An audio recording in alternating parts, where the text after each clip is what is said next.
अऊज़ु बिल्लाहि मिनश्शैतानिर्रजीम बिस्मिल्लाहिर्रहमानिर्रहीम वला तहज़न अलैहिम वला तकुन फ़ी ज़ैक़िम मिम्मा यमकुरून। अल्लाह ताला ने फरमाया, मेरे पैगंबर तुम इन लोगों पर गम न करो और जिस मकारी का ये मुज़ाहरा कर रहे हैं उनकी वजह से तुम घुटन महसूस न करो कि रसूल पाक सल्लल्लाहु अलैहि वसल्लम के ख़िलाफ़ वो मुख्तलिफ़ किस्म की तदबीरें किया करते थे। उस पर अल्लाह ताला ने फरमाया कि ये जो कुफ़ार मक्का मकारी करते हैं आप इसकी वजह से घुटन महसूस न करें, इसलिए कि अल्लाह की मदद नबी के साथ होती है। व यक़ूलून मता हाज़ल वअदु इन कुन्तुम सादिक़ीन, ये तुमसे यूँ कहते हैं कि ये वादा कब पूरा होगा अगर तुम सच्चे हो। अल्लाह के नबी जो कहते थे कि तुम्हारे ऊपर अल्लाह की पकड़ आएगी, अल्लाह का अज़ाब आएगा, वो कहते थे कि अगर तुम सच्चे हो तो ये वादा फिर कब पूरा होगा। फरमाया इनको बताओ, कुल इनको बताओ, आसा आसा खींच कर, आसा अन यकून रदिफ़ लकुम बअदुल्लज़ी तस्तअजिलून, इनसे कहो कि ये कुछ बाईद नहीं है कि जिस अज़ाब की तुम जल्दी मचा रहे हो इसका कुछ हिस्सा तुम्हारे बिल्कुल पास आ लगा हो। यानी जो अज़ाब तुम कहते हो कि अल्लाह की पकड़, अल्लाह की गिरफ्त, अल्लाह का अज़ाब कब आएगा, इसका कुछ हिस्सा तुम्हारे पास पहुंच भी चुका होगा अगर तुम्हें कोई अकल हो तो। वो ये कि बदर की जब जंग हुई तो मुशरिकीन मक्का में से बहुत सारे सरदार मारे गए और बाकियों को बड़ी गंदी शिकस्त हुई। ये अल्लाह ताला की उस पकड़ और गिरफ्त का एक नमूना था कि जिस तरह अल्लाह ने यहाँ तुम्हें पकड़ा है और तुम्हारी समझ में भी नहीं आया तुम्हारा पकड़ में आना, इसी तरह अल्लाह दूसरी पकड़ भी भेज सकता है कि तुम पर कोई अज़ाब भेज दे। क्योंकि कुफ़ार मक्का को इसका तसव्वुर तक भी नहीं था कि हमें यहाँ शिकस्त होगी। जब रास्ते में अबू जहल को बताया गया कि रसूल पाक सल्लल्लाहु अलैहि वसल्लम के बारे में कि आप जिस काफ़िले का पीछा कर रहे थे वो काफ़िला इन अबू सुफियान का वो कामयाबी से बाहर निकल चुका है, तो लिहाजा अब जंग की ज़रूरत नहीं रही। तो अबू जहल ने कहा था नहीं अब हम जाएंगे लड़ने, क्योंकि उसका ख्याल क्या था, बल्कि साफ लफ्ज़ों में उसने कहा था, उसने कहा नहीं हम जाएंगे, वहाँ हम शराबें पिएंगे, हमारे साथ औरतें हैं नाचेंगी, हमारे पास ऊँट हैं हम इनको ज़िबा करेंगे, कुछ दिन तक हम खाने पकाएंगे, रक़्स होगा, रंगरलियाँ होंगी, दन दनाते हुए फिर हम वापस आ जाएंगे। इनको पता चल जाएगा कि किन से इन्होंने मुकाबले की नीयत की थी। तो बाद लोगों ने अबू जहल को रोका भी सही, उसने कहा नहीं, उस पर वो नशा सवार था चौधराहट का, उसने कहा नहीं हमने जाना है, हमने लड़ना है, क्योंकि उसका ख्याल ये था कि चंद एक मुसलमान हैं और हम लोग असलहा वाले भी हैं और अफरादी क़ुव्वत भी है।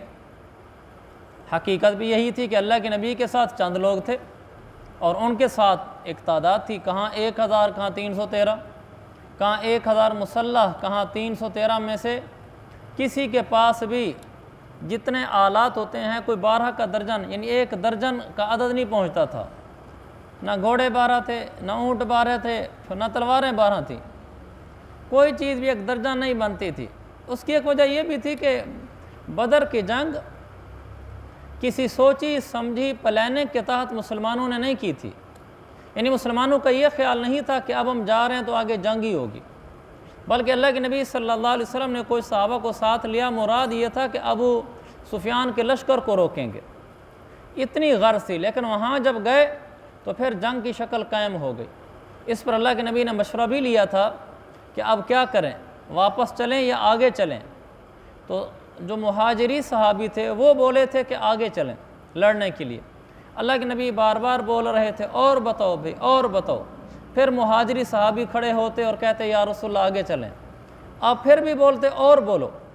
इतने में एक अंसारी को ख्याल आ गया, ग़ालिबन साद बिन मुआज़ थे, साद बिन उबादा, उनको ख्याल आया, कहने लगे या रसूलल्लाह आपकी मुराद हम तो नहीं है, कि आप ये तो नहीं चाह रहे कि अंसारी में से कोई बोले, क्योंकि आप बार बार कह रहे हैं कभी और बोलो और बोलो।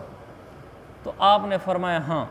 बस फिर जो उन्होंने खड़े होकर कहते ना हमारे धुआंधार तकरीर की, मैं कहा या रसूल अल्लाह अगर आपकी मुराद ये है कि हम अंसारी बोलें, अल्लाह के नबी असल में अंसार से बुलवाना चाह रहे थे, इसलिए कि मुहाजिरी तो वैसे ही आपके साथ हिजरत करके आए थे, वो तो जाने हथेली पर रखे आपके साथ वैसे फिर रहे थे उन्होंने मक्का छोड़ दिया था तो मदीना छोड़ना कौन सा मुश्किल था। असल वजह तो अंसार से पूछने की थी कि जो यहाँ मदीना के रहने वाले हैं ये तैयार हैं कि नहीं है। जब उन हज़रत साद को पता चला फिर उन्होंने खड़ा होकर कहा, या रसूल अल्लाह, आप हमें ऐसे ना समझें जैसे बनी इसराइल थे कि उन्होंने अपने नबी हज़रत मूसा को कहा था, इज़हब अंत व रब्बुका फ़क़ातिला इन्ना हाहुना क़ाइदून, मूसा जा तू जाने तेरा रब जाने, हमसे नहीं जंग लड़ी जाती। ये बनी इसराइल ने कहा था। या रसूल हम ऐसे नहीं हैं, हम आपके साथ हैं। फिर उन्होंने बड़ी अच्छी तकरीर की कि या रसूल अल्लाह सालिम मन शिअता, आप जिससे चाहें हमारी सुलह करा दें, हारिब मन शिअता, जिससे चाहें हमें लड़ा दें। या रसूल अल्लाह अब हमें कहें बर्क गिमात बहुत दूर एक जगह थी, आप कहें वहाँ तक घोड़े दौड़ा तुम घोड़े दौड़ा देंगे, आप कहें पहाड़ के ऊपर से छलांग लगा तुम छलांग लगा देंगे, आप हुक्म फरमाएं। जब उन्होंने तकरीर की तो मेरे आका का चेहरा खिल उठा। अब उन्होंने अब आके चलो, फिर गए और बदर की तरफ, फिर वहाँ जाकर जंग हुई और मुर्दार हुए वो सारे सरदार बदर में मुशरिकीन मक्का के। तो ये उसी की तरफ इशारा है, रदिफ लकुम बअदुल्लज़ी तस्ताजिलून, अल्लाह ने जिस अज़ाब को तुम्हारे ऊपर भेजना है और तुम बार बार कहते हो कब आएगी उसकी पकड़, कब आएगी, तो ये उसकी कुछ पकड़ आ चुकी है और बड़ी सख्त पकड़ थी उनके लिए। व इन्ना रब्बका लज़ू फ़ज़लिन अलन्नासि वलाकिन्ना अक्सरहुम ला यशकुरून। आगे फरमाया हकीकत ये कि तुम्हारा रब लोगों पर बड़ा फ़ज़ल करने वाला है, लेकिन इनमें से अक्सर लोग शुक्र नहीं करते। ये जो कहते हैं ना पकड़ आए और पकड़ आए, कि एकदम हमारे ऊपर पकड़ आए, उस पर अल्लाह ने फरमाया कि मेरा जो एहसान का मामला है, मेरे फ़ज़ल का जो मामला है वो बहुत वसी है। मैं इतना जल्दी पकड़ना नहीं चाहता, वरना अल्लाह के लिए क्या मुश्किल है, एक फ़रिश्ता चिंगाड़ मारे और सारे मर जाएं। ये हम नहीं देखते रहते, चलती फिरती आबादी होती है लोगों की, शहर आबाद होते हैं, रेल वेल होती है, थोड़ी सी ज़मीन हिलती है निज़ाम बदल जाता है, थोड़ी सी। मेरा रब के लिए क्या मुश्किल है। अल्लाह चाहे क़यामत जब कायम होगी होगी, अल्लाह चाहे अभी कायम कर दे, इतना सा अल्लाह कर दे, ज़मीन को ऊपर उठाए और यूँ कर दे और फिर यूँ कर दे, एक मिनट भी नहीं लगना। ये जो ज़लज़ला आया था सन 2005 में बालाकोट में, ये कोई लंबा ज़लज़ला तो नहीं था, चंद मिनट बताते हैं, कोई पता नहीं पौने 2 मिनट या कितना, इतना सा आया था वो। पौने 2 मिनट में क्या पूरा बालाकोट ही उल्टा हो गया। और पौने 2 मिनट तो खैर बहुत ज़्यादा है, अल्लाह के लिए क्या मुश्किल है, 10 सेकंड ऊपर करके नीचे करके फिर ऊपर कर दे। जैसे मेरे लिए मुश्किल नहीं है, मिसाल के तौर पर कह रहा हूँ, ये ऊपर करके नीचे करके फिर ऊपर कर देना, तो मेरा रब के लिए तो पूरी ज़मीन को ऐसे नीचे करके ऊपर करके फिर ऊपर कर देना 2 सेकंड का काम है। अल्लाह चाहे तो जो चाहे कर दे। इसलिए फरमाया तुम्हारा रब लज़ू फ़ज़लिन अलन्नास, लोगों पर बड़े फ़ज़ल वाला है, लेकिन तुम शुक्रगुजारी नहीं करते। हमारे ऊपर भी अल्लाह के बड़े फ़ज़ल हैं, हम भी शुक्रगुजारी नहीं करते। हम सारे बशमूल मेरे, हम सारे नाशुक्री के पलंदे हैं, हमें शुक्र आता ही नहीं है। हम अपने से बड़े वाले को देख कर कहते हैं वाह क्या बात है, नीचे वाले को देखते ही नहीं। अल्लाह ने कितना कुछ दे रखा है हमें, हमारी नज़र इस तरफ जाती ही नहीं है। जो कुछ नहीं दे रखा उसके लिए मुंह लटकाए बैठे होते हैं हम सारे घरों में, कभी घर में कोई तज़किरे कभी कोई तज़किरे। मेरे अज़ीज़ भाइयों, घर में शुक्र के तज़किरे करने चाहिए। औरतें अमूमन नाशुक्री होती हैं, मर्द को हिम्मत करनी चाहिए। औरत को ऐसी बात करे नाशुक्री वाली, हमारे पास ये नहीं, तो थोड़ा सा मर्द बनना चाहिए, हौसला रखना चाहिए, उसको समझाना चाहिए, नहीं अल्लाह ने हमें ये कुछ दिया हुआ है, ये फ़लाँ के पास भी नहीं है, चलो हमारे पास तो है। औरत के साथ औरत नहीं बन जाना चाहिए कि औरत नाशुक्री में लगी है, मर्द भी साथ है कि हाँ जी हाँ हमारे पास तो ये चीज़ें नहीं हैं। याद रखो मेरे अज़ीज़ भाइयों, माल की कोई हद नहीं है, माल की हिर्स की कोई हद नहीं है। आदमी के पास जितना माल भी आ जाए ना, उसको कम नज़र आता है। यहाँ लोग घर बनाते हैं तो अच्छा घर बना लेते हैं, बड़ा घर देखो तो उससे बड़ा घर मौजूद होता है। करोड़ों रुपए के घर बिकते हैं, अरबों रुपए के घर बिकते हैं, एक एक घर कितना ऊपर तक जा लेंगे। अल्लाह के नबी ने फरमाया कुर्बान जो या रसूल अल्लाह, कुरान हदीस हमारे लिए सब कुछ है, दुनिया भी अच्छी बनाता है, आखिरत भी अच्छी बनाता है। काश उम्मत कुरान हदीस से जुड़ जाए। ये जितने यूट्यूब पे चैनल बने हुए हैं और सोशल मीडिया पे जितनी दीनी चीज़ें वायरल होती हैं, अक्सर कह सकता हूँ शायद, वरना 50% तो होंगी, दीन के नाम पर बातें होती हैं लेकिन कुरान हदीस से कोई जोड़ ही नहीं होता उसका। ऐसे ही बस जिसके दिल में जो आ रहा है वो कहे जा रहा है, वो कहे जा रहा है। और आवाम ऐसी कमली, वो भी बस सुनी जा रही है और आगे फैलाई जा रही है और फॉरवर्ड और शेयर किए जा रही है। अल्लाह के मेरे बंदो, मेरे भाइयों, हम अल्लाह के वास्ते, मैं भी आप भी, हम कोई तहकीक तो कर लिया करें कि ये कुरान हदीस भी है कि नहीं है। बस ऐसे ही चला जा रहा है काम। तो अल्लाह के नबी ने फरमाया, कुर्बान जो आपने फरमाया, लौ कान लिइब्न आदम वादिन, अगर इब्न आदम के पास एक पूरी वादी सोने की हो। वादी कहते हैं इधर पहाड़ी सिलसिला जा रहा है और इधर पहाड़ी सिलसिला जा रहा है, रास्ते में जो खुली जगह होती है ना चौड़ी, उसको वादी बोलते हैं। फरमाया किसी के पास एक वादी सोने की हो जाए तो वो कहेगा काश मेरे पास दूसरी होती। और अगर उसके पास दूसरी हो जाए, फरमाया वो कहेगा काश तीसरी होती। फिर फरमाया लन यमला फाहु इल्ला तुराब, आदम के बेटे का पेट और इसका मुंह सिवाय कब्र की मिट्टी के और कुछ नहीं भर सकते। कब्र की मिट्टी आके इसका मुंह भरेगी, पेट भरेगी, वरना एक सोने की वादी, एक ईंट नहीं, एक ईंट भी मिल जाए तो हमारी नस्लों को काफ़ी है। एक ईंट नहीं, एक सोने की वादी मिल जाए तो कहेगा दूसरी हो जाए, दूसरी मिल जाए कहेगा तीसरी हो जाए। तो इसलिए फरमाया फिर इसके पेट को कब्र की मिट्टी ही भर सकती है। मेरे अज़ीज़ भाइयों, मैं भी और आप भी, हम अल्लाह का शुक्र अदा किया करें कि अल्लाह तूने सब कुछ दिया है। हज़रत उमर फरमाते हैं जब इंसान के ऊपर तकलीफ़ आए उस वक्त 3 शुक्र करे। तकलीफ़ आए तो 3 शुक्र करे। नज़र अल्लाह वालों की ऐसी होती है। फरमाए एक शुक्र ये करे तकलीफ़ के आने पर कि ऐ अल्लाह तेरा शुक्र है छोटी तकलीफ़ आई है, बड़ी नहीं आई, इसलिए कि इससे बड़ी भी तो तकलीफ़ है लोगों में। दूसरा फरमाए ये शुक्र अदा करो कि या अल्लाह ये दुनिया में आई है, आखिरत में नहीं आई। क्योंकि दुनिया में हदीस में आता है अगर किसी आदमी को एक कांटा भी चुभ जाए तो उस कांटे की वजह से भी उसको अजर मिलता है और गुनाह भी मिटता है कि तकलीफ़ पहुंची है उसको। तो जो तकलीफ़ दुनिया में पहुंची है इसकी वजह से गुनाह मिटते हैं और आखिरत अच्छी बन जाती है। अगर ये दुनिया में तकलीफ़ ना आती तो फिर आखिरत में भुगतनी पड़ती। फरमाया शुक्र अदा करो कि अल्लाह ने तकलीफ़ दुनिया में भेजी है जिसकी वजह से गुनाह मिट गए, आखिरत में नहीं आई। और तीसरी फरमाया शुक्र अदा किया करो, शुक्र है कि ये जान और माल पर मुसीबत आई है, ईमान पर नहीं आई।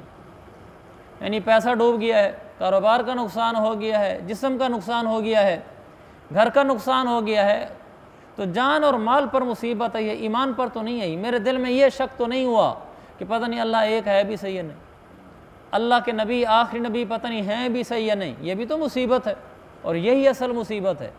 का शुक्र पढ़ो जान और माल पर मुसीबत आई है, ईमान पर नहीं आई। तो इसलिए मुसीबत में भी शुक्र अदा करने, अल्लाह ताला हम सबको आफ़ियत की ज़िंदगी दे, लेकिन कभी परेशानी आ जाए तो शुक्र पे शुक्र, शुक्र पे शुक्र, शुक्र पे शुक्र, ज़ुबान से शुक्र ही निकलता रहे, फिर बड़ी ऊंची उड़ान उड़ता है आदमी। और ना शुक्री करे तो अल्लाह का क्या बिगाड़ लेगा। अच्छा ना शुक्री शुरू भी कर दे तो अल्लाह का क्या कर लेगा, ये क्या कर सकता है। अपने पाँव पे कुल्हाड़ी मार रहा है। और अगर शुक्र करना शुरू कर देगा अपना भला कर लेगा। व इन्ना रब्बका लयअलमु मा तुकिन्नु सुदूरुहुम व मा युअलिनून, का यकीन रखो तुम्हारा रब सारी बातें भी जानता है जो उनके सीने छुपाए हुए हैं। वो सारी बातें जानता है जो उनके सीने छुपाए हुए हैं और वो बातें भी जो ऐलानिया करते हैं। यानी जो लोग भी खुलम खुला बातें करते हैं या छुपाई हुए होते हैं, अल्लाह को सब पता है। हमारे दिलों में जो ख्यालात उठते हैं अल्लाह को सब पता है कि दिल में क्या ख्याल उठा है, आइंदा क्या उठेगा अल्लाह को ये भी पता है। एक शेख गुजरे हैं, जैसे हमारे यहाँ मौलाना तालिमील साहब बहुत ज़्यादा सुने जाते हैं माशाअल्लाह। इसी तरह अरबों में थे अब्दुल हमीद किश्क, बहुत ज़्यादा सुने जाते थे। इंतकाल हो गया उनका भी करीब ज़माने में हुआ। मस्जिद नबी में रियादुल जन्ना में इंतकाल हुआ था सजदे की हालत में। तो वो बड़े जरी थे, बड़े दिलेर थे, बड़े फसीह बलीग थे। तो उनका एक बयान में था, बहुत खूबसूरत उन्होंने बात की थी। उन्होंने कहा कि अल्लाह वो कुछ जानता है जो हमारे सामने है और अल्लाह वो जानता है जो हमारे पीठ पीछे है। अल्लाह वो जानता है जो हम बोलते हैं, अल्लाह वो जानता है जो हमारे सीनों में है, अल्लाह वो जानता है जो मौजूद है, अल्लाह वो जानता है जो हो रहा है। अगला जुमला कि अल्लाह वो कुछ भी जानता है कि जो अभी नहीं हो रहा, अगर ये होता तो कैसा होता, जो नहीं हुआ अगर ये होता तो कैसा होता, अल्लाह इसको भी जानता है। मसलन एक आदमी ने कारोबार का सोचा और उसने मेडिकल स्टोर खोल लिया, उसकी पक्की नीयत थी कपड़े का कारोबार करने के, ऐन मौके पे फैसला बदल गया। लेकिन अगर ये कपड़े का कारोबार कर लेता फिर क्या क्या होता आगे, अल्लाह को ये भी पता है। जो नहीं हुआ ये भी अगर हो जाता तो कैसे होता, मेरा रब इसको भी जानता है। तो मेरा रब बड़ी ताकत वाला है। कमा तुकिन्नु सुदूरुहुम वमा युअलिनून, सीनों के अंदर जो है और जो बार खुलम खुला बोलते हैं सब उसको पता है। वमा मिन गाइबतिन फिस समाई वल अर्दी इल्ला फी किताबिम मुबीन, आसमान व ज़मीन की कोई पोशीदा चीज़ ऐसी नहीं जो कि वाज़ेह किताब में दर्ज न हो, सब कुछ लौह महफूज में लिखा हुआ है। हमें ना सीने में छुपा कर किसी के साथ मुनाफकत नहीं करनी चाहिए, यानी किसी के बारे में अंदर गलत बात नहीं छुपानी चाहिए।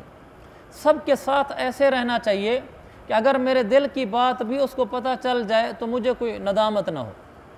यानी किसी आदमी के साथ मुनाफकत नहीं करनी चाहिए, ड्रामेबाजी नहीं करनी चाहिए, ऊपर से कुछ और अंदर कुछ और रख के नहीं बोलना चाहिए। इससे इंसान ख़ुद भी परेशान रहता है और अगलों का भी एतमाद उठता है। अगर हम ऐसा शुरू कर दें कि हमारा ज़हर और बातिन एक जैसा हो जाए, हम किसी के बारे में मुनाफकत ना रखें, किसी के बारे में दिल में गलत बात छुपा कर बात ना करें, जो हो उसके साथ सही बात करें, ये मुनाफकत ना करें। यहाँ ज़िंदगी में भी सुकून मिलता है, मौत के वक्त भी सुकून मिलता है।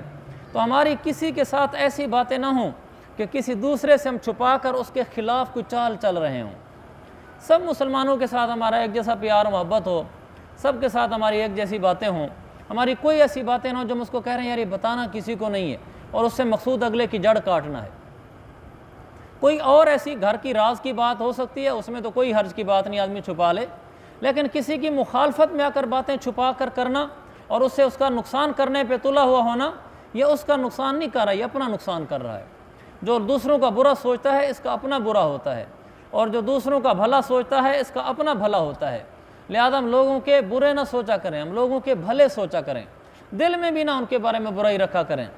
वो वाक़या मैंने सुनाया था कि एक बादशाह के पास आदमी आता था, वो बादशाह को हमेशा एक ही नसीहत क्या करता था कि जो आदमी किसी का बुरा सोचता है उसका अपना बुरा होता है, जो किसी का भला सोचता है उसका अपना भला होता है। तो अक्सर वो बादशाह को ये कहा करता कि दूसरों का बुरा सोचने वाले अपना बुरा सोच रहे होते हैं, उनका अपना नुकसान होता है, और जो दूसरों का भला सोचते हैं उनका अपना भला होता है। तो एक अपनी अच्छी बातों की से बादशाह के करीब हो गया, तो एक हासिद को हसद हो गया, कहने लगा यार ये आदमी बादशाह के बड़े करीब हो गया। तो उस हासिद ने इस आदमी को कहा, इस बादशाह के मुकर्रब आदमी को, कहा यार कल जब दोपहर को बादशाह के पास जाने लगो तो मेरे पास से खाना खाते जाना। उसने कहा जी ठीक है। खाना खाने के लिए गया तो इससे पहले इस हासिद ने बादशाह के पास जाकर कहा कि ये जो आदमी आपके पास रोज़ाना आता है ये अच्छा आदमी नहीं है, ये आपके सामने पता नहीं अच्छा बन के बैठता होगा, हमें आकर कहता है कि मुझे बादशाह से बदबू आती है, और ये कभी कभी मुंह पे हाथ भी रख लेता है इसलिए कि इसको आपसे बदबू आती है। ये बड़ा ड्रामेबाज आदमी है। असल में ये खुद बुरा सोच रहा था किसी का। इसने उसको दावत दे दी। बादशाह की मजलिस में जाने से पहले वो मुकर्रब आदमी हासिद के पास आ गया, खाना खाया, तो इसने खाने में उसको सिर्फ कच्चे प्याज पेश की। प्याज खाने से तो बदबू तो मुंह से निकलती है। प्याज खा कर गया तो बादशाह के सामने बैठा तो मुंह पे हाथ रख कर बैठा, कपड़ा रखे, हाथ रखे, ताकि मेरी बदबू बादशाह को ना जाए। बादशाह को उसने पट्टी पढ़ाई हुई थी कि ये आपकी बदबू की वजह से मुंह पे हाथ रखता है। बादशाह ने कहा कि वो आदमी तो सही कह गया था। तो बादशाह ने ये हल किया, इसको पर्ची लिख कर दे दी। कहा ये फ़लाँ इलाके का जो गवर्नर है ये जाकर तुमने ख़ुद उसके हाथ में पर्ची देनी है। तो उसने कहा जी ठीक है। अब ये पर्ची लेकर जाने लगा, रास्ते में हासिद आ गया। उसने कहा जी कहाँ जा रहे हो? कहने लगे बादशाह ने कोई रुका दिया है, कहा फ़लाँ इलाके के गवर्नर के पास मेरा रुका ले जाओ। हासिद को फिर हसद उठा। उसने कहा फिर ये बादशाह पर इसका कोई वार चल गया है, फिर बादशाह इसका कोई गर्विदा हो गया है। तो बादशाह तो इसको उल्टा इनाम देने लगा है गवर्नर के हाथों कि ये रुका ले जाओ, उसको रुका दो। बादशाह को रुका लेकर जा रहा है, इनाम पाएगा। तो यहाँ से तो उसको कहने लगा आपने क्या जाना है, मैं वैसे भी उस इलाके की तरफ जाना है, मैं ले जाता हूँ रुका तुम्हारा। इसने कहा जी बादशाह ने कहा तुमने खुद देना है। कहा नहीं जी नहीं, छोड़ो छोड़ो, बस मैं वैसे ही जा रहा हूँ, अब क्या चक्कर लगोगे, बस मुझे दो, मैं पहुँचा देता हूँ। अब ये चक्कर में था कि इसका नफ़ा ना हो, मेरा नफ़ा हो, इनाम मुझे मिले। अब वो रुका लेकर चला गया, वो दूर का सफ़र था। अगले दिन ये मुकर्रब आदमी फिर बादशाह की दरबार में। बादशाह देखकर चौंक गया, कहने लगा तू कहाँ से आ गया, तुझे मैंने फ़लाँ इलाके में भेजा था। कहने लगा जी मैं बाहर निकला था, वो फ़लाँ आदमी उसने रास्ते में तकरीबन ज़बरदस्ती ही मुझसे ले लिया, मैंने इसरार नहीं किया उससे। तो बादशाह ने कही तो वही आदमी है रुका लेने वाला जो कल मुझे इसकी शिकायत लगा गया है। तो बादशाह ने इससे कहा कि अच्छा ये बता कि तू मुँह पे हाथ क्यों रखता था। कहने लगे जी बादशाह सब छोड़ो बस। उसने कहा नहीं सही बता। इसने कहा जी असल में कल मैं इसके पास गया था, इसने मेरी दावत की थी, दावत में इसने मुझे प्याज खिलाए थे, मैंने ना नहीं की, मैंने खा लिए। जब आपके पास आया तो मैंने कहा आपको मेरी बदबू ना आए। तो बादशाह ने उसे कहा कि जो तू कहा करता था ना वो आज हो गया है। जो तू कहा करता था ना कि जो दूसरों का बुरा सोचता है उसका अपना बुरा होता है, जो दूसरों का भला सोचता है उसका अपना भला होता है, आज वो बात हो गई है। उसने कहा जी बादशाह सलामत वो कैसे। कहा वो ऐसे कि इसने मुझे आकर तेरे बारे में कहा था कि तू मेरे से ड्रामाबाजी और मुनाफकत करता है, या मेरे सामने अच्छी अच्छी बातें करता है, बाहर जाकर कहता है मुझे बादशाह से बदबू आती है, और तूने मुंह पे हाथ भी रखा हुआ था। तो इसलिए मैंने तो रुका इसलिए दिया था कि तू फलां गवर्नर के पास जा, वो तेरी गर्दन उड़ा दे। यहाँ मैंने गर्दन उड़वाना मुनासिब नहीं समझी थी, कोई हंगामा ही ना खड़ा हो जाए कि तू हमारे यहाँ बड़ा अच्छा आदमी शुमार होता है, लोग बाहर निकल आएंगे कि इस बंदे की गर्दन क्यों उड़ाई है। वो दूर के सूबे की बात है, बात आई गई हो जाएगी, जब यहाँ तक खबर पहुँचेगी तो बात पुरानी हो चुकी होगी। तो मैंने रुका इसलिए दिया था कि वो तेरी गर्दन उड़ा दे, और लिखा हुआ ये था रुका में कि जो आदमी भी तेरे पास रुका लेकर आ रहा है इसी की गर्दन उड़ा दे। अब वो उसकी गर्दन उड़ चुकी होगी, और तू चूँकि अच्छी नीयत का आदमी था, तू अच्छा सोचता था, तूने उसका भी अच्छा सोचा कि उसने दावत की है तो कबूल कर ली, प्याज खिलाया कबूल कर ली, उसने तुझे इसरार किया मैं जा रहा हूँ रुका, तूने फिर उसको दे दिया। तू नीयत का अच्छा आदमी था, तूने उसका अच्छा सिला पाया है, तू मेरा और मुकर्रब हो गया है। वो नीयत का बुरा आदमी था, उसने अपना सिला पाया है, उसकी गर्दन उड़ गई है। इसलिए मेरे अज़ीज़ भाइयों, मैं और आप हम सब रिश्तेदारों के साथ और दोस्तों के साथ हम किसी का बुरा ना सोचें, किसी के ख़िलाफ़ ना हो जाएं, किसी का नुकसान करने पे ना तुले रहें कि अब तो लग गया जाएगा पता है इसको।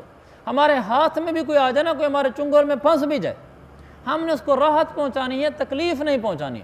भला करने वाले का भला होता है, बुरा करने वाले का बुरा होता है। अल्लाह के यहाँ अंधेर नहीं होती, अल्लाह के यहाँ देर होती है। बुरा होगा तो फिर अंधेर होगी, अच्छा होगा तो फिर सवेर होगी। अल्लाह के यहाँ निज़ाम मुकर्रर है, उसकी लाठी बे आवाज़ है, जब बरसती है तो पिछली सारी कहानियाँ याद आ जाती हैं कि मैंने किसके साथ क्या कुछ किया था और आज मेरे साथ क्या हो रहा है। वो कहते ना कि एक बेटा अपने बाप को उठाकर, वो जब बूढ़ा ज़्यादा हो गया तो उसको उठाया गया, जंगल में उसको बिठा आया और साथ पानी का कोई मशकीज़ा वगैरह भी दे आया। तो बाप ने जब देखे बेटे की इतनी जफ़ा को कि मुझे घर से निकाल के जाके जंगल में डाल के आ रहा है, तो बाप ने बेटे से कहा कि बेटा, बाप रोने लगा। तो बेटे ने कहा कि रोता क्यों है। उसने कहा मैं अपने ऊपर नहीं रो रहा, मैं तेरे ऊपर रो रहा हूँ। उसने मेरे ऊपर क्यों रो रहा है। उसने कहा मेरा बेटा, मैंने भी अपने वालिद के साथ ऐसे किया था और आज मेरे साथ ऐसे हुआ है। मैं तो बूढ़ा हूँ, गुजार जाऊँगा, मुझे दुख तेरी और ज़िंदगी पर आ रहा है, जब तेरे बुढ़ापे में तेरी औलाद तेरे साथ ऐसे करेगी। मैं तेरे ऊपर रो रहा हूँ, अपने ऊपर नहीं रो रहा। मेरे अज़ीज़ भाइयों, जो बुरा करता है उसके साथ बुरा होता है। ये बातें तकरीरों के तक नहीं रहनी चाहिए कि मैंने यहाँ दर्स में बैठ कर बयान कर दी और आपने सुन ली। मेरी ज़िंदगी में, आपकी ज़िंदगी में ये बातें आनी चाहिए कि हम किसी का बुरा ना सोचते हों, किसी का नुकसान ना करते हों। हमसे कोई दुकानदार मशवरा मांगे, उसको ऐसा मशवरा नहीं देना चाहिए कि इसकी दुकान ना चले। अगर सही नुस्खा बता दिया तो इसकी दुकान चल जाएगी। उसका भला करो, उसको बता दो कि भाई इस तरीके से चीज़ अच्छी बिकती है, उसका भला करो कि अल्लाह आपका भला करेगा। किसी ने कोई और मशवरा मांगा है, उसको सही मशवरा दे दो। ये ना सोचो कि यार मैं ये मशवरा दे रहा हूँ, ये आदमी का तो काम चढ़ जाएगा, मेरी दुकान बैठ जाएगी। इसी तरह किसी मौके पर भी हमें किसी का मौका लगता है, हम उसका भला कर दें। अल्लाह इसका भला करे, दुकान चढ़ती है चढ़ जाए, रोज़ी अल्लाह देता है। जब हम किसी का भला करेंगे तो अल्लाह हमारा भला करेगा, और जब हम दूसरों के बुरे करेंगे तो फिर अल्लाह हमारे साथ बुरा करेगा। आगे फरमाया इन्ना हाज़ल क़ुरआन यक़ुस्सु अला बनी इसराईल अक्सर अल्लज़ी हुम फ़ीही यख्तलिफ़ून। हकीकत ये कि ये कुरान बनी इसराइल के सामने अक्सर उन बातों की हकीकत वाज़ेह करता है जिनमें वो इख्तलाफ करते थे। उनकी बनी इसराइल के जो बड़े बड़े उलमा थे उनकी बातों के अंदर इख्तलाफ होता था। कुरान ने आके उनकी हकीकत बयान फरमा दी कि तुम्हारे आलमों में जो इख्तलाफ है उसकी हकीकत ये है। व इन्नहु लहुदौ व रहमतुल लिल मुमिनीन, और यह कुरान ईमान लाने वालों के लिए हिदायत है और सरापर रहमत है। कुरान मेरे अज़ीज़ भाइयों रहमत है। जो रोज़ाना कुरान पढ़ता है उस घर में रहमत आती है। जिस दुकान में कुरान पढ़ा जाता है उस दुकान में रहमत आती है। जो फ़र्द कुरान पढ़ता है उस पर रहमत आती है। जब परेशानी का वक्त है तो कुरान खोल के बैठ जा करें, इसलिए कि कुरान में है व रहमतुन लिल मुमिनीन, ईमान वाले के लिए रहमत है ये। तो जब आदमी कुरान खोल लेता है, पढ़ता है, तो रहमतें बरसती हैं। अल्लाह की रहमत के आगे परेशानियाँ धुल जाती हैं। तो जब भी परेशानी हो तो कुरान खोल के पढ़ना शुरू कर दें हम। ये बात याद रखें, रहमतुन लिल मुमिनीन, रहमतुन रहमतुन। जब भी परेशानी है कुरान खोल लें। वो एक वाक़या भी मुझे याद आ गया, वाक़े से वाक़या याद आ जाता है। हज़रत थानवी ने वाक़या लिखा है कि एक आदमी वो जाकर कारी साहब को कहा उसने कि जी आप मुझे कुरान पढ़ा दें, तो मुझे कुरान नहीं आता। वो कारी साहब बस पढ़ने गया, उम्र बड़ी थी तो पढ़ना आया नहीं। तो कारी साहब ने कहा तुम बूढ़े हो गए हो, तुमसे नहीं पढ़ा जाता। तो फिर बच्चों के पास बैठा रहता था और एक तरफ होके कुरान खोल के बैठा रहता था। पढ़ता तो था नहीं, इसलिए उसको पढ़ना ही नहीं आता था। तो एक दिन वो बच्चा हाफिज जो था, बच्चे हिफ्ज़ कर रहे थे, तो बच्चे ने कुरान पढ़ा तो गलती पढ़ी उसने ना। कारी इस बूढ़े बाबा ने उसे कहा कि भाई बेटा सही पढ़। उसने देखा कि वाकई गलती हो गई। फिर किसी दूसरे दिन फिर किसी दूसरे बच्चे ने गलत पढ़ा, तो इसने कहा बेटा ठीक पढ़ो। तो उन बच्चों ने जाकर कारी साहब को बताया कि ये जो बाबा आया है, बच्चों को भी पता था भी कारी साहब बस कुरान पढ़ने आया है, बुढ़ापे में इसको कुरान नहीं आता। तो उन्होंने कहा कारी साहब ये तो हमारी गलतियाँ निकालता है, ये तो हाफिज़ लगता है। तो कारी साहब ने उसको बुलाया, कहा तुम ये बच्चों की गलतियाँ कैसे निकाल लेते हो, तुम हाफिज़ हो? उन्होंने कहा नहीं जी मैं हाफिज़ नहीं हूँ। कहा फिर आपको कैसे पता चल जाता है वो गलत पढ़ रहा है? इन्होंने कहा जी उसको छोड़ दें आप। कारी साहब ने कहा नहीं है तो तुमने मेरे साथ कहानी की है, तो मुझे कहते रहे मुझे कुरान सिखाओ कुरान सिखाओ, और तुम बच्चों की गलतियाँ निकालते हो। जब कारी साहब ने इसरार किया, उसने कहा जी मैं ये राज बताना तो नहीं चाहता था, लेकिन अब आप मेरे बारे में ये ख्याल कर रहे हैं कि मैंने झूठ बोला है, इसलिए मैं बता देता हूँ। उन्होंने कहा जी बात ये है कि जब मुझे कुरान पढ़ना नहीं आया तो मैं फिर कुरान खोल के बैठ जाता था। मुझे जितना कुरान आता था 2 सूरतें 4 सूरतें मैं वही पढ़ता रहता था, वही पढ़ता रहता था। तो उसकी वजह से अल्लाह की मेरे ऊपर रहमत बरसती थी, और इतनी रहमत बरसना शुरू हो गई इस कुरान की वजह से कि जहाँ कुरान पढ़ा जा रहा हो वहाँ रहमत का बरसना मैं आँखों से देख लेता हूँ, जिसको कश्फ कहते हैं, कि मुझे रहमत बरसती हुई नज़र आती है। जब बच्चा कुरान पढ़ रहा होता है तो मुझे नज़र आ रही होती है रहमत बरसती हुई, और जब ये रहमत रुक जाती है मुझे पता चलता है इसने कुरान नहीं पढ़ा, कुछ और पढ़ा है। अगर ये कुरान होता ना फिर ये रहमत बरसनी चाहिए थी। मैं कहता हूँ भाई ठीक पढ़, वो समझता है शायद मैंने गलती पकड़ी है, हालांकि मुझे नहीं पता होता इसने सही पढ़ी है गलत पढ़ा है।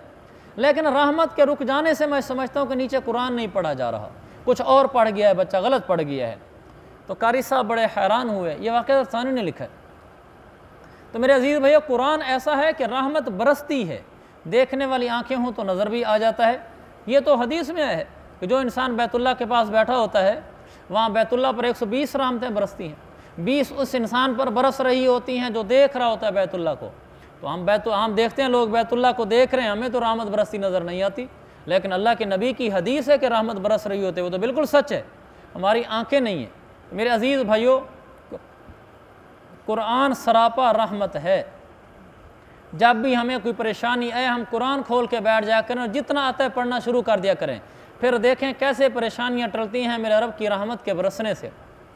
इन्ना रब्बका यक़दी बैनहुम बिहुक्मिह, तुम्हारा रब उनके दरमियान अपने हुक्म से फ़ैसला करेगा। वहुवल अज़ीज़ुल अलीम, वो बड़े इक़्तिदार वाला बड़े इल्म वाला है। फ़तवक्कल अलल्लाह, लिहाजा ए पैगम्बर तुम अल्लाह पर तवक्कुल करो, अल्लाह पर भरोसा करो। इन्नका अलल हक़्क़िल मुबीन, तुम यकीनन खुले हक़ पर हो। अल्लाह पर तवक्कुल करो, ये बात तो लंबी है लेकिन मैं इसको हमारा 1 मिनट बाकी इसी में मर्द कर देता हूँ। अल्लाह पर तवक्कुल करना ये इंसान की दुनिया आखरत बना देता है। जो भी मामला हो अल्लाह पर तवक्कुल करें। अल्लाह पर तवक्कुल का क्या मतलब है? आप हलाल तरीके से रोज़ी कमाएं और फिर अल्लाह पर छोड़ दें, रोज़ी अल्लाह देगा। झूठ बोलकर ना कमाएं, कहें रोज़ी अल्लाह देगा, फिर अल्लाह आपको देगा। ये ना परेशान हो कि मैंने झूठ बोल दिया तो अब रोज़ी कहाँ से है, सच बोल दिया तो अब रोज़ी कहाँ से आएगी। अल्लाह पर यकीन करो भाई, सच बोलो कि अल्लाह रोज़ी देगा। जिसकी जायदाद कर्जा पैसा देना है दे दो, अल्लाह पर तवक्कुल करो कि अल्लाह मुझे रोज़ी देगा। जो इंसान सही चलता रहता है और अल्लाह पर रस्सी छोड़ देता है, अल्लाह उसको गिरने नहीं देता। अल्लाह फरमाता है मेरा बंदा भी अजब है, सारे मुआशरे से कट कर हर बात में मेरे ऊपर नज़र डाल देता है, कोई नहीं अल्लाह खैर करेगा, कोई नहीं अल्लाह खैर करेगा। मुझे राज़ी करता है और मेरे ऊपर बात छोड़ता है, मुझे राज़ी करता है और मेरे ऊपर बात छोड़ देता है, फिर मेरा रब इसको नहीं गिरने देता। अल्लाह ताला हमें और आपको, हम सबको अपने ऊपर तवक्कुल करने वाला बनाए। हर रोज़ ही सुनते रह जाती हैं, कल इंशाअल्लाह।